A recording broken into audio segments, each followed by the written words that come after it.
Hej og velkommen til Beers with Mart. Første episode. Det bliver bare lidt mig, der prøver nogle forskellige øl en gang imellem. I dag har vi en Royal Blanc. Det skulle være en hvidøl med et strejf af citrus, siger de selv, og en alkoholprocent på 4,6. Så vidt jeg ved, så skal du nok minde om noget 1664 også, som vi alle sammen kender. Og jeg snyder lidt, jeg har prøvet den før. Jeg har prøvet den til et par gilder, ikke? Så, men det har også været en lidt mere fuld tilstand, så jeg tænker bare, lad os crack den åben og se, hvordan den smager. Og jeg ved godt, det er lidt føfø skamme. Jeg vil hælde den ned i et Carlsberg glas. Men det var altså det, jeg vandt til en firmafest en gang, så det bliver bare det.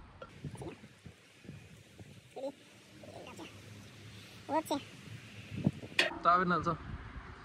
Vi kan se, at det ligner en hvidøl. Den er meget lys i det. Ikke ligesom en klassisk pilsner eller sådan noget. Og lad os bare prøve at smage.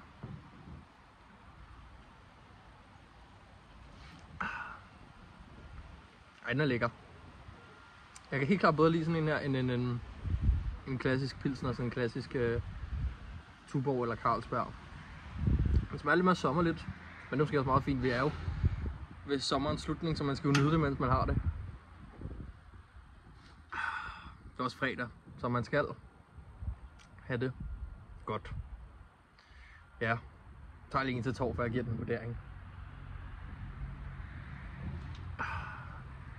Den er lækker. Jeg kan godt smage det der stejf af citrus, den har fået.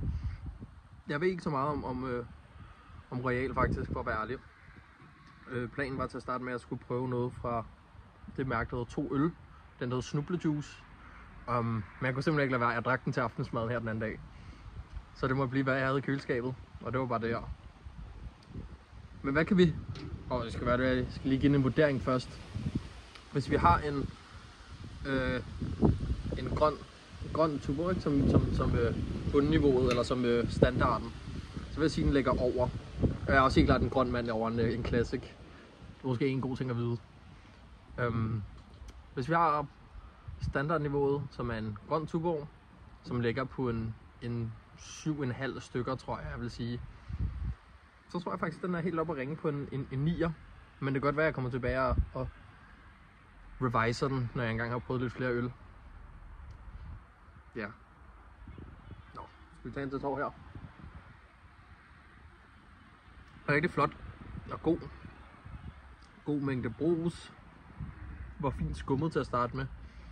Men det er jo ikke sådan en, man kender sådan nogle hvidøl. Det er jo ikke ligesom de der mørke Guinness eller sådan noget, hvor den skal et meget dens lag skum. Det er jo ikke det, man kender en hvidøl for. Men ja, en 8,5 tror jeg. 8,5-9 stykker. Der er nogen, der går forbi derude. Ja. Så på pris, jeg kan ikke huske, hvad den koster. Jeg kan lige tjekke det bagefter. Jeg tror, det er 7,5 eller sådan noget, den dur-agtig. Meget klassisk. 6 måske. Hvis det er deromkring, så er prisen jo okay for, hvad det er. Så tror jeg måske, jeg vil give prisen en 3 stjerner. Fordi det ikke er for dyrt, det er ikke for billigt. Nogle gange, når man prøver nogle af de her specialøl, hvor det bare koster absurd mange penge, så taber man kæben lidt, ikke? Og smag. Den gav jeg jo før. 7,5, 8, så det må være en 4 stjerner, vi er ude i. Og så på... Om jeg vil købe den igen, det vil jeg sgu nok også. Men ikke en... Jeg køber grøn eller Classic langt oftere, for det er bare, hvad der er nemmest, ikke? Så måske en 3'er på, om jeg vil købe den igen. Nå. Skål derude, og god weekend.